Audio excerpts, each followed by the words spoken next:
परिवर्तन का, हम किसी के बाप को डरने वाले नहीं है। ये देश जिस तरह तुम्हारा है, ये देश हमारा भी है। हम लोग इस देश के मूल निवासी है, यही की पैदाइश है।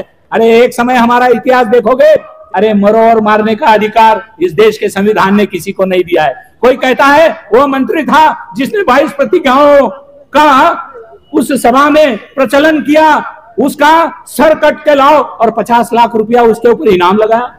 अरे इस देश में अब बताइए कि ये शिविरों का कार्यक्रम 10 दिन चला है, ऐसे भी आप कौन सी स्कूल में जाते हो कि जहां पर डॉक्टर बाबा साहब अंबेडकर और भगवान बुद्ध का धम्म पढ़ाया जाता है? दुनिया में कोई ऐसी स्कूल नहीं है। ये बाबा साहब द्वारा स्थापित दी बुद्धिस्ट सोसाइटी ऑफ इंडिया हमारे समाज के भाई और बहनों को बुद्धिज्म, अंबेडकरिज्म सिखाने वाली एकमात्र स्कूल है और ये उनका प्रशिक्षण है। अरे बहुजनों के घरों में आज भी बहुत सारे पढ़े लिखे लोग हैं, लेकिन उन्हें अपने समाज के लिए समय नहीं है।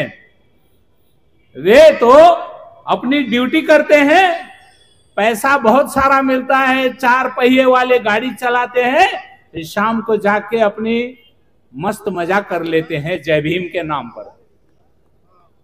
ये हमारे 2 अधिकारी यहां बैठे हैं, एक हमारे कमिश्नर रिटायर्ड है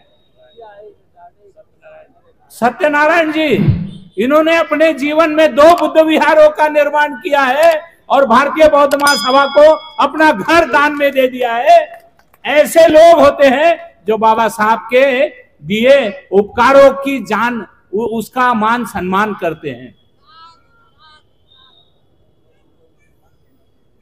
यहां जो चिवर पहनकर 10 दिन बैठे हैं, इन्होंने अपने मनोगत में बताया है, एक भंते जी तो बेचारे रोते रहे यहां पर कि ऐसी शिक्षा हमें और कहीं नहीं मिलेगी। आज 10 दिन हमने वो शिक्षा पाई है।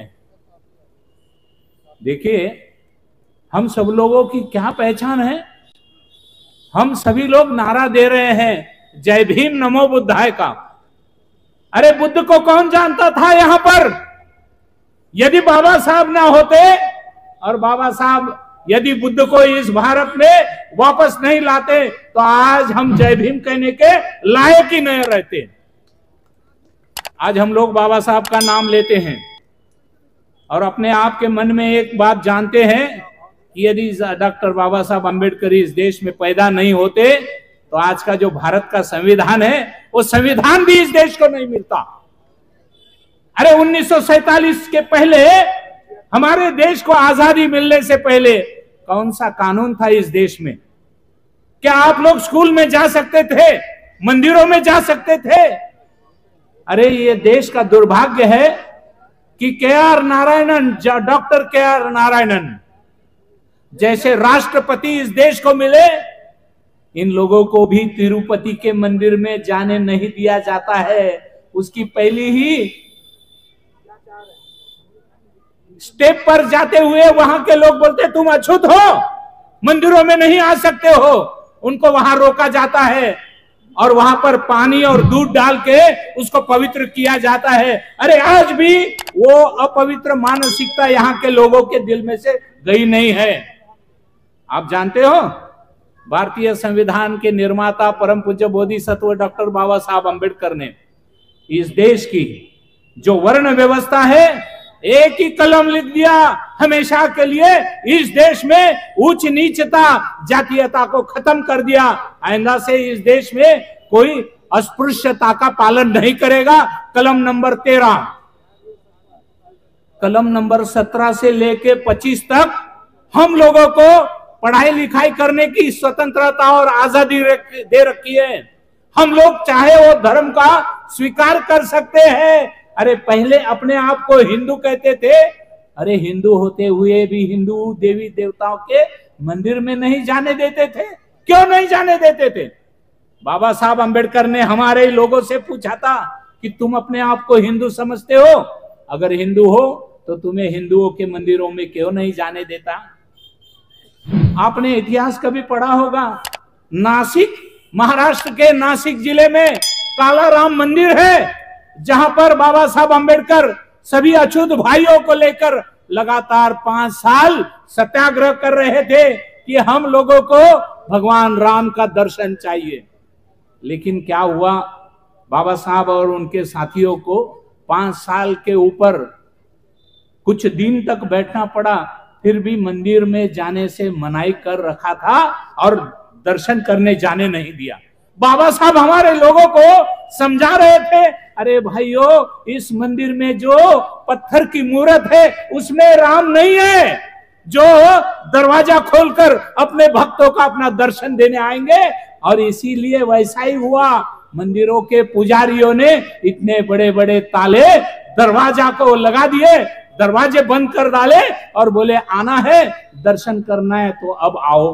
अब दर्शन करने के लिए यदि मंदिर का दरवाजा ही खुला नहीं है, मंदिर के दरवाजे में इतने बड़े बड़े ताले लगा दिए, कहां से आएंगे राम जी बाहर दर्शन देने के लिए, और लोग कहां से जाके दर्शन करेंगे उस मूर्ति का।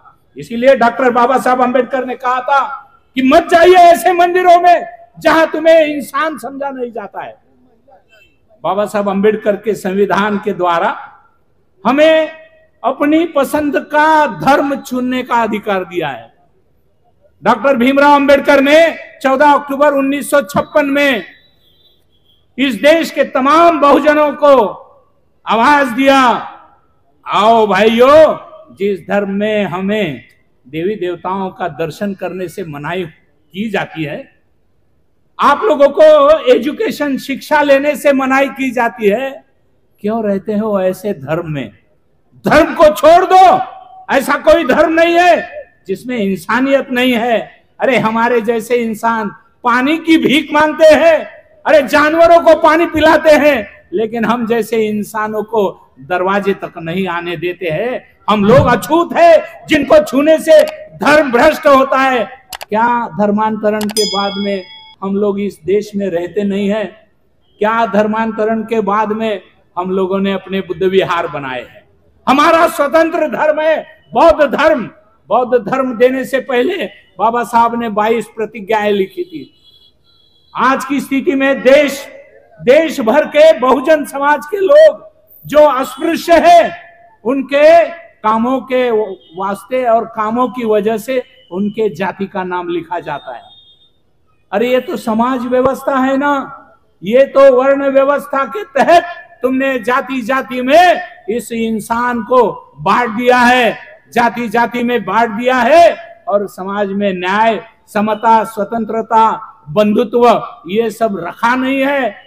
ये केवल यदि रखना है समाज में स्वतंत्रता, बंधुता और आजादी, भाईचारा यदि रखना है तो बौद्ध धर्म को अपनाना होगा। आपको याद होगा कुछ ही दिनों में दिल्ली में अंबेडकर भवन है, वहां पर एक सामूहिक धम्म दीक्षा का कार्यक्रम हुआ।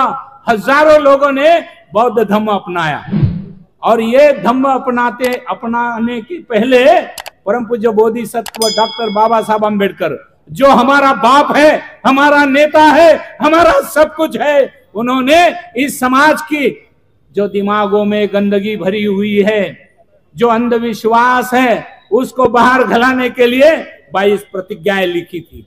और उसी 22 प्रतिज्ञाओं को वहां पर पूज्य भिक्षु संघ के सामने उनको दोहराया गया। लोगों ने 22 प्रतिज्ञाएं ग्रहण की। वहां के पुलिस प्रशासन, वहां के मंत्रियों ने, वहां एक मंत्री थे, उनके खिलाफ पुलिस स्टेशन में कंप्लेंट कर दी कि हमारी भावनाओं को ठेस पहुंचाई गई है। अरे तुम्हारे धर्म में भावना है, हम लोग इंसान नहीं है, हम लोग अपना धर्म अपना रहे हैं, तुम्हारा क्या नुकसान है? भारतीय संविधान के कानून के तहत हमें मौलिक अधिकार दिया है धर्म परिवर्तन का। हम किसी के बाप को डरने वाले नहीं है। ये देश जिस तरह तुम्हारा है, ये देश हमारा भी है। हम लोग इस देश के मूल निवासी है, यही की पैदाइश है। अरे एक समय हमारा इतिहास देखोगे, जैसे सम्राट अशोक का नाम हमारे आदरणीय कमिश्नर साहब ने लिया था, चौधरी साहब ने कहा था कि सम्राट अशोक की ये धरती है, यदि सम्राट अशोक बौद्ध धर्म नहीं स्वीकारता तो ये सारा भारत बौद्धमय नहीं होता। उसी तरह डॉक्टर बाबा साहब आम्बेडकर ने भी सम्राट अशोक के ही कदमों पर कदम लगाते हुए चलाए और सारे भारत को बौद्धमय कर दिया भारतीय संविधान के तहत। हम लोगों के सामने यह सवाल बचता है कि हम कब बौद्ध बनाए अपने आप को, तो ये बौद्ध बनाने का रास्ता है, ये स्कूल है। हर एक जो बौद्ध है, जो बाबा साहब को मानने वाला है, उसे 10 दिन के शिविर में बैठना चाहिए।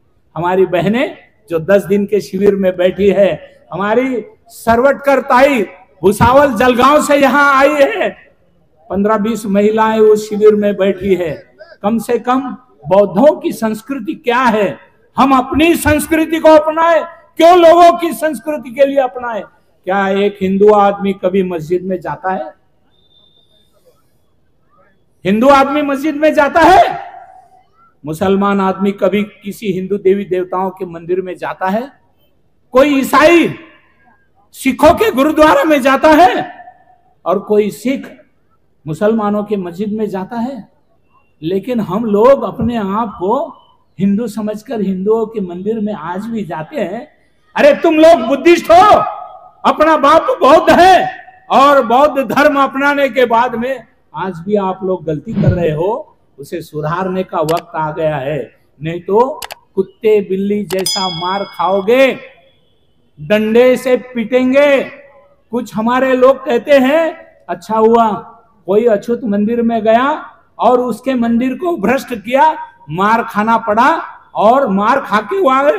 अरे हम भगवान के दर्शन के लिए गए थे, फिर भी लोगों ने मारा। अरे वो भगवान तुम्हारा नहीं है। अगर भगवान तुम्हारा होता तो वो भक्त को बचाने के लिए आता। अरे इस देश में इतना बड़ा कोरोना आया, लाखों लोग मर गए, कोई भगवान आया किसी को दवा देने के लिए?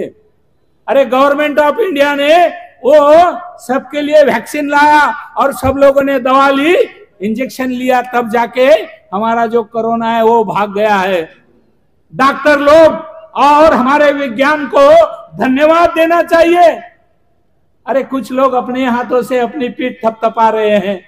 अरे वो विज्ञान और वो साइंटिस्ट है, उनको धन्यवाद दे दो जिन्होंने कोरोना के लिए एक लस का निर्माण किया है। और तमाम मानव समाज, केवल भारत में नहीं, England, America, France, Germany, China, Japan, जहां पर यह कोरोना आया था, उससे यदि बचाने का काम किया है तो विज्ञान सबसे बड़ा है।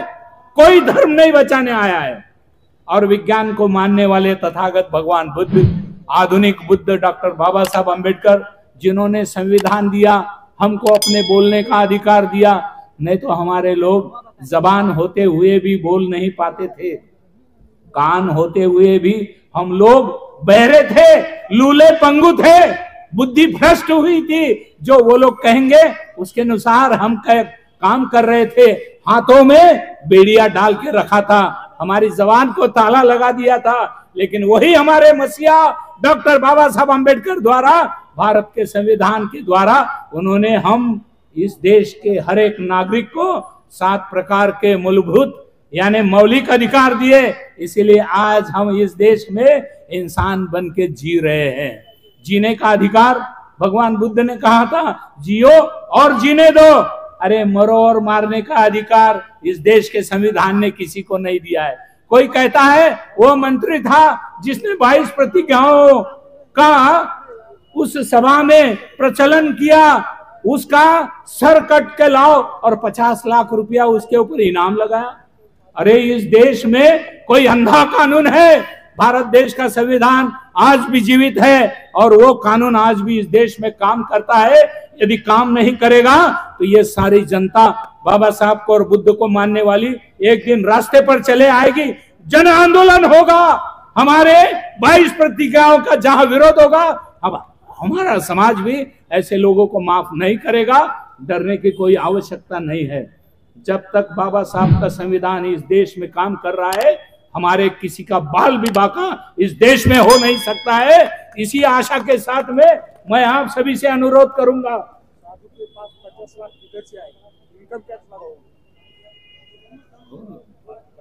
मैं आप सभी लोगों से अनुरोध करूंगा भगवान बुद्ध का धम्म बाबा साहब ने हमें दिया है।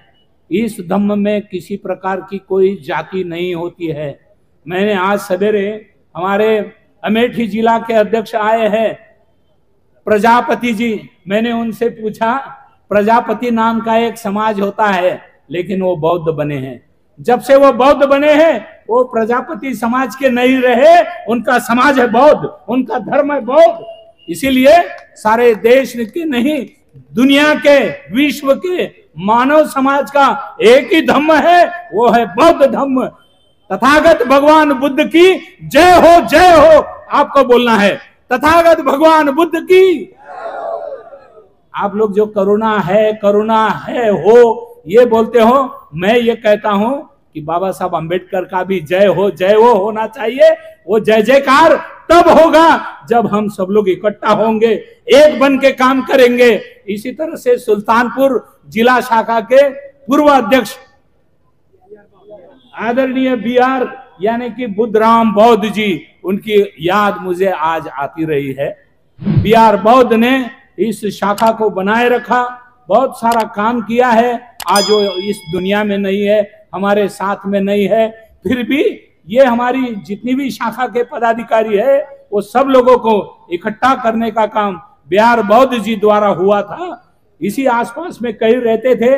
आज मैं उनका स्मरण करता हूं, उन्हें भी अपने तरफ से आदरांजलि व्यक्त करता हूं और आप सभी के प्रति हार्दिक मंगल कामना देते हुए आपका भी आभार व्यक्त करता हूं। आप लोगों ने इतनी देर तक मुझे शांति से सुना। नमो बुद्धाय, जय भीम।